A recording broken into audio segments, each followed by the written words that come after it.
ಎಲ್ಲ ತಂಡದವರಿಗೂ ಸಹ ಧನ್ಯವಾದಗಳು.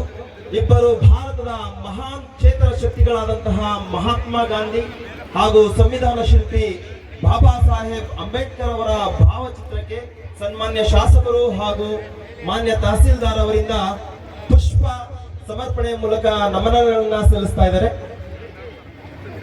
ನಮ್ಮ ಸಂವಿಧಾನವನ್ನ ಎತ್ತಿ ಹಿಡಿಯುವಂತಹ ದಿನ ಅಂತ ಅಂದ್ರೆ ಗಣರಾಜ್ಯೋತ್ಸವದ ದಿನಾಚರಣೆ. ಈ ದಿನ ತಾವೆಲ್ಲ ಮಕ್ಕಳು ಇಲ್ಲಿ ಆಗಮಿಸಿ ಅತ್ಯದ್ಭುತ ಪಥಸಂಚಲನ ನಡೆಸಿ ರಾಷ್ಟ್ರೀಯ ಧ್ವಜಕ್ಕೆ ಗೌರವ ಸಮರ್ಪಣೆಯನ್ನ ಮಾಡಿ ಸಾಂಸ್ಕೃತಿಕ ಕಾರ್ಯಕ್ರಮಗಳ ಜೊತೆಗೆ ನಮ್ಮ ನಾಡು ನುಡಿ ಹಾಗೆಯೇ ನಮ್ಮ ಸಂವಿಧಾನವನ್ನ ಆಚರಿಸುವಂತಹ ಸಂಭ್ರಮಿಸುವಂತಹ ಕೆಲಸವನ್ನ ಇವತ್ತು ನಾವು ಮಾಡ್ತಾ ಇದ್ದೇವೆ. ಹಾಗಾಗಿ ತಮ್ಮೆಲ್ಲರಿಗೂ ಕೂಡ ಅಭಿನಂದನೆಗಳು.